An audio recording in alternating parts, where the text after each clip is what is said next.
Warning, we are the Tribe. Aliens are real. They have been here before, are among us right now, and will come again. Trust no one. Seek the truth. Your Naruto run is powerful, but if you attempt to invade Area 51, the American government will not hesitate to eradicate you instantly to protect its self-interest and advanced technology. If we Naruto run, we can move faster than their bullets. Its mission objective, Naruto run fast enough. These aliens participate in probing. My butt hurt. We can move faster than their bullets. You know, I guess anything's possible. Feed them aliens. You have to take it seriously. The Air Force is not laughing about this. Conspiracy theorists, bunch of weebs. More than 1 million people have signed up to storm Area 51, the top secret base in Nevada that some say is home to alien secrets.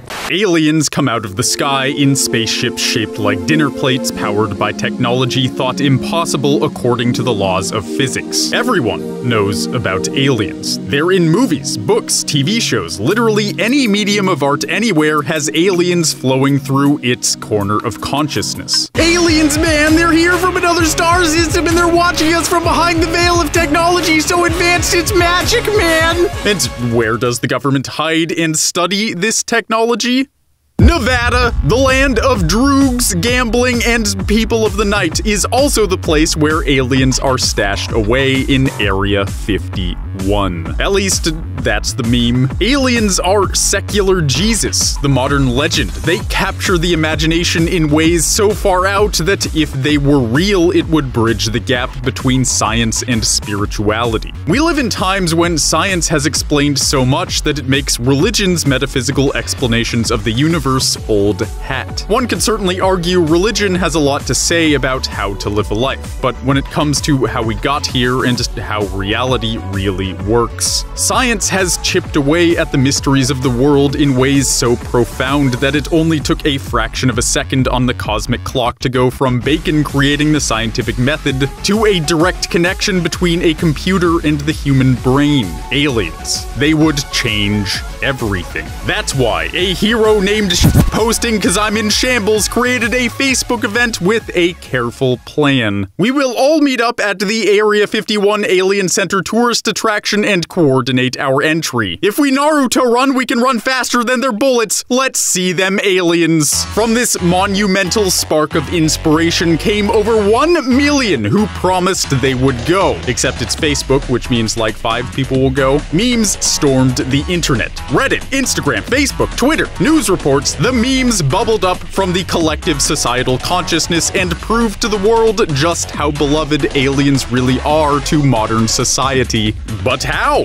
And why? Obviously, this Facebook event is hilarious, but this meme fest is at least 5 times the size of Big Chungus. And that's just plain incredible. So drink your wine and take your painkillers. Make sure you sleep real soundly tonight, cause the Greys are coming for your anatomy. Prepare yourself for the story of memeology that spreads messages from prehistory to the masses of modern times. Aliens. This is the story of Storm Area 51.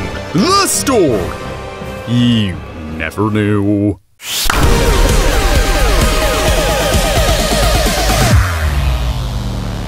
Whoa! Come on!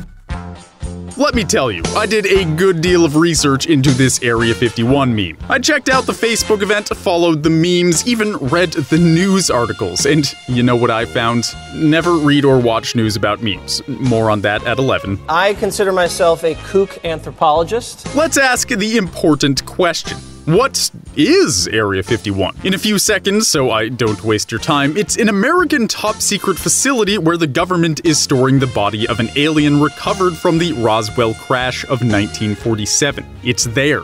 I can confirm it. Confirmed! Boom! So, why the memes? And why now? It all started from that Facebook event titled Storm Area 51, They Can't Stop All of Us. And while Facebook doesn't give you an option to see when an event was first created, the first meme I was able to find is this one from June 21st. And from there, it just snowballed. As the Facebook event grew, more memes were created, causing more people to talk about it and join the event. Meme after meme after meme flooded Reddit. More and more eyeballs hit storm Area 51. The Facebook event ballooned to over 1.5 million alien goers across the internet. What happens when a meme transcends the nerds and hits more mainstream? Instagram. The hilarious memes got recycled over to Instagram, where the storming and citizen takeover of Area 51 spread to the normies. And from there, it was just a matter of time for the basic bitches in the news industry to catch wind and start freaking out. Because when you see a bunch of posts with the caption, "Storm Area 51, you know it's gotta be real." Confirmed.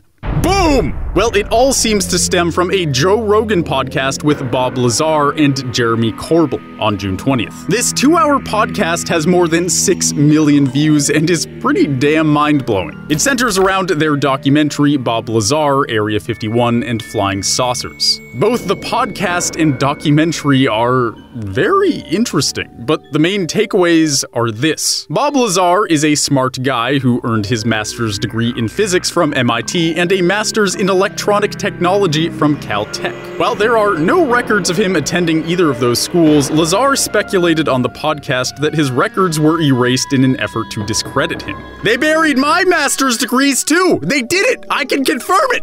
Confirmed. Evidence of his scientific background is found in a 1980s newspaper article where Lazar was known as the guy who strapped a jet engine to his car. He is referred to as a physicist at the Los Alamos Mason Physics Facility. An investigative reporter also found his name in a record despite constant denial from Los Alamos Labs that he ever worked there. Now, the real juicy stuff. Physicist Bob Lazar was hired by the US government in the 1980s to work at a site called S4, which is located a ways south of Area 51 in Nevada. He claims that his job there was to reverse engineer an extraterrestrial reactor that had anti-gravity technology in it that repelled matter away from it. In the same way the same sides of a magnet repel each other. Something that goes against our laws of known physics. He also claims to have seen as many as 9 UFOs during his time at S4. And even watched one operate using this reactor he'd been reverse engineering that used an element 115 as fuel. An element now known as moscovium that wasn't known to exist at the time and wasn't first publicly synthesized until 2003. Again, this supposed reactor used technology that is outside of our understanding and is contradictory to many scientific truths we've come to know as undeniable. What's interesting about this interview is how authentic Bob Lazar appears. Regardless of whether he's telling the truth, he's not selling anything, he doesn't really want to be there, and he clearly has an extensive knowledge of physics, material science, and military research in general. This was far more believable than Tom DeLonge, who should have stayed with Blink-182, but instead he grew that mustache. Also buy stock in his company, please. Bob Lazar's podcast was over 2 hours. 2 hours! More than enough time to decide for yourself if this guy's really to be trusted. I personally lean towards a yes, but you know, aliens are pretty far out, man. The words coming out of this man's mouth are so weird and philosophically unsettling that I don't even know what to believe anymore. Or do I? It's fascinating. What if aliens are real? What if the strangest modern legend was built on foundations of truth? Little green men are memes, but they could very well be from transcendent dreams. Alien abductions are surely something you've heard of. A methed-out redneck getting sucked up by a tractor beam and taking a probe up the butt from cold but advanced creatures from far away, as seen on our completely accurate shirt depictions right here. Pilots seeing strange ships or Foo Fighters hurtling through the atmosphere, performing maneuvers that could only be described as impossible. A formation of lights in the sky witnessed by the entire city of Phoenix, Arizona. What's the deal with these stories? Are they really all made up? No doubt many of them are. Some people are delusional, some people like attention, some people just like saying words. They turned the friggin' frogs gay! Do you understand that? But have you ever really looked into the phenomenon of dem aliens? In 1989, Dr. John Mack at Harvard University did. He offered psychological therapy for those who believed they'd been abducted by aliens. Thanks to him and others, a large variety of psychological tests have been done on people who believed they've encountered aliens. For example, just before Mack began seeing patients in 1988, Parnell, a research institution, administered superficial psychological tests called the MMPI and 16PF to 223 UFO abductees. In these extensive psychological tests, no evidence of serious psychopathology was found. In another study, abductees were put through 9 psychological tests by Elizabeth Slater, PhD, a trained psychologist. She was not informed that those she was administering the test were to experience UFO abductions. She concluded, in broad terms, if the reported abductions were confabulated fantasy productions, based on what we know about psychological disorders, they could only have come from pathological liars, paranoid schizophrenics, and severely disturbed and extraordinarily rare hysteroid characters subject to fugue states and/or multiple personality shifts. It is important to note that not one of these subjects, based on the test data, falls into any one of these categories. TLDR, these stories of alien abduction do not seem to be made up, at least in the minds of these people, and they do not seem to be suffering from delusions in any other areas of their lives. All this is from a really dope book called Supernatural by Graham Hancock. The tests I'm referring to throughout this video I first read about in this book. Check it out. Further tests were carried out by Dr. Mack's colleague at Harvard, Catherine McLeod, in the 1990s. She compared 40 abduction experiences with 40 matched controls using a broad range of psychopathology and personality measures. The results were clear. No findings of personality disorder or other psychopathology that might explain the abduction phenomenon distinguished the experiences from the control group. Well, I guess these people aren't crazy, they just have batshit crazy experiences. Back to Mack. In breaking down the studies, Mack explained that while he believed his patients' experiences, he does not think encounters with aliens are with beings from another star system. He believed something maybe even a bit more far out. He believed these experiences were not aliens from another planet, but were instead spirits from another dimension. Whoa. Whoa. Whoa. Like ghosts? Like spirits that come to you in dreams. Whoa. Yeah, a professor from Harvard said that.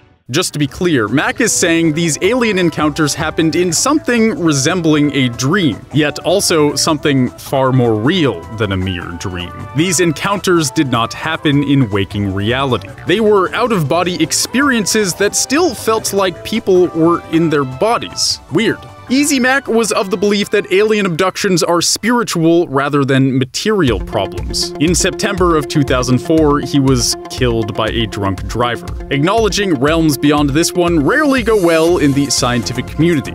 Not saying that's good or bad, but it is a thing. A typical UFO experience, one with a direct encounter with beings, is something you already know of. Surely you've heard the stories. A person begins floating up, often via a tractor beam in TV and movies, into a spaceship where surgical operations are performed by creatures with big heads, big eyes, small bodies, and an emotionless presentation. Many actual accounts from Mack's study back up this theme of floating towards the sky. I sort of feel like I'm on an elevator, except there's no walls or anything around it. It's just up, fast. They glided me into that thing. I couldn't resist them. I just floated. But you know who else floats towards the sky? Shamans. The healers and keepers of sacred knowledge in indigenous societies. Don't be so close-minded, because I'm about to blow your brain hole right open! Shamans, too, float towards a vessel in the sky in dreams that are not mere dreams. He saw the roof of his hut open above his head and felt himself carried off to the sky, where he met a multitude of spirits. One summer day, the shaman Bull Lodge lay in the grass on his back, with his arms out flat on the ground, elbows bent. As he gazed up at the sky, an object appeared. It was a shield, with a string or fine cord attached to it leading up to the sky. Then Bull Lodge heard a voice. The sound came from behind the shield. My child, look at this thing. I'm giving it to you from above. Then there's the tractor beam, the beams of light by which UFO experiencers are often lifted towards the sky. A Western account from a woman named Nona says, "I'm inside the beam of light. I'm going up, and there's a hole above me, and it's dark, but there's light all around it. It's like a blue beam of light come down to the ground, and then it was almost like going through a tunnel." A shaman of the Cubeo tribe in the Amazon named Twele said, "I don't see a string hanging from the sky, but I see a light that makes me float." The Kung shaman Bo explains that when the power is strong, he sees lines or strings of light that go up into the sky. These lines may be the thickness of a blade of grass or as big as a rope or chain. They are white in color or shiny like silver metal. When I see a rope of light, I walk towards it. As soon as I get to it or near it, I start floating up to the sky. You don't have to grab it or touch it, you just float away with the rope. You become so light that you simply fly away. Once aboard a vessel in the sky, there's the well-known surgical procedures, usually memed as anal probes. Actual accounts from Westerners describe the otherworldly surgical operations as a metal instrument, maybe a foot long, was inserted deeply into Catherine's brain through one of her nostrils. He broke something to get it through, to get into my brain. Then, a lady named Jerry reported something sharp, like a needle, being driven from a high angle down into the side of her neck. Compare this with accounts of shamans. 3 black devils thrust a lance through his head. A spirit throws an invisible lance at him, which pierces his neck from behind, passes through his tongue, making therein a large hole, and then comes through his mouth. Back to UFO abductees. Betty Aho's right eye was removed, and a tiny device was implanted deep within her head, with additional devices implanted in her spine and heels. Joe believed that a small silver pill-shaped thing with wires coming off it had been implanted in his brain, and witnessed a being holding crystals against his son's head and shine a light on his eyes and his hand. From the shamans. Then comes a man with a stick. He thrusts the stick into the neophyte's head and puts a magical stone the size of a lemon into the wound. Then the spirits appear to teach him the art of healing. The spirit introduces rock crystals into the novice's head. These eat out his brain and eyes and then take the place of those organs and become his strength. See the resemblance? It's all describing the same themes from very similar experiences, but each is filtered through the culture in which the experiencer lives. Aliens in spaceships that pull a person upwards with beams of light. Spirits in vessels in the sky who pull the experiencer upwards with threads of light. Then painful operations are done to the experiencer, which often implant strange items into their body. In the West, the implants are often technological. In indigenous cultures, they're often magical, like crystals. Some Western accounts have crystals too. As a side note, these alien implants are confirmed.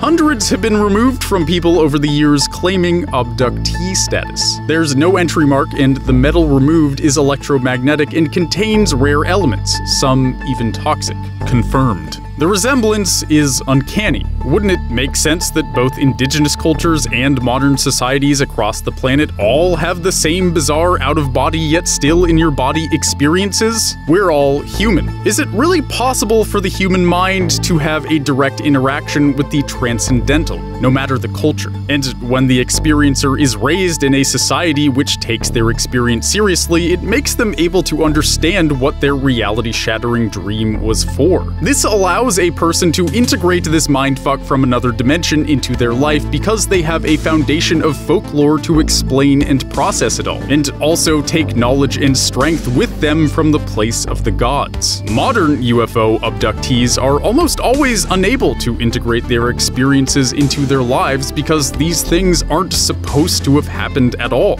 Western culture calls them crazy. So aliens are sky spirits. So modern alien encounters are the same other dimensional experiences of shamans in indigenous societies, but it's just seen through a different lens and using vocabulary of their culture. Yes. And also because encounters with the spirits are well understood in indigenous societies, they can actually return from these weird dream experiences with feelings of strength and lessons about healing rather than being haunted, traumatized, and afraid to tell anyone for fear of being labeled insane. Are you insane? I'm just a guy. Yeah, but our collective Western consciousness is so consumed by the inhuman process of working and consuming and innovating technologically through cold science that it dreamt up unfeeling aliens in a spaceship instead of helpful spirits in a vessel in the sky. Being caught up in a lifestyle of a city dweller who works all day and has no connection with the earth causes manifestations of an advanced emotionless intellect that has come to coldly prod us as opposed to warmly help us.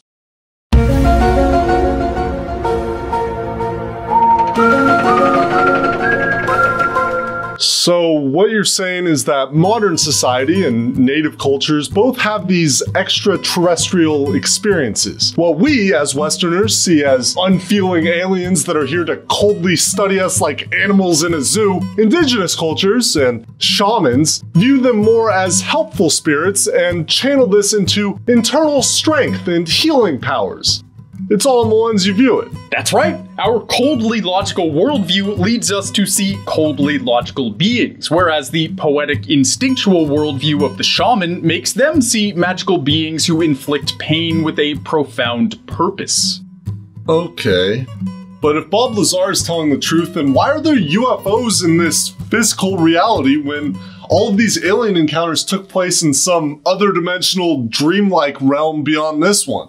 Well, maybe our collective minds reached so deep into this hypothetical future of technological innovation that we saw manifestations of ourselves from deep in the future where we continue down this path of intellect over everything else. Aliens have big heads and no genitals. That's a creature built just for emotionless information processing. Our future selves have visited us in the dream world and occasionally in the physical one. They, along with their spaceships, appeared in our current time in physical reality so we can reverse engineer the fruits of the deep future in our quest towards innovation while also warning us of the beings we might become if we lose ourselves to our collective societal circle jerk towards technology and materialism. That's the story of a Facebook event pointing towards a mystery so deep it spans millennia of human existence and can show us things that are impossible yet possible. That's the story of memes that spread the message of transcendent dreams. That's the story of Storm Area 51. The story you never knew. Aliens are credited as some of the smartest beings in the universe. You know what else is smart and has credit? Today's sponsor, Experian. Having bad credit is a fear of mine. Your credit score is a magical number that ranks how eligible you are for big purchases, rental applications, basically anything that you probably want to buy. Everyone has credit. Luckily, Experian is empowering the tribe and letting you boost your credit score instantly for free. I might add, by doing stuff you already do every month, like paying your cell phone bill and utilities like water and electricity. Higher credit is essential, and it used to take months or even years to up your score. But with Experian, you can boost instantly. And most people who boost see an increase of 10 points or more. Experian Boost can potentially help you establish or increase your access to credit. It's safe, secure, and 100% free. No credit card required. Boost your FICO score instantly for free. Boost is only available at Experian.com/Treesicle or click the link down below in the description box. And thanks so much to Experian for sponsoring this video and for helping the tribe out. Seriously, it's sponsors like Experian that allow us to make the videos that we do and keep that bread on the table, you know? My name is Grant. That's all I got for today. I'll see you all next time. Bye!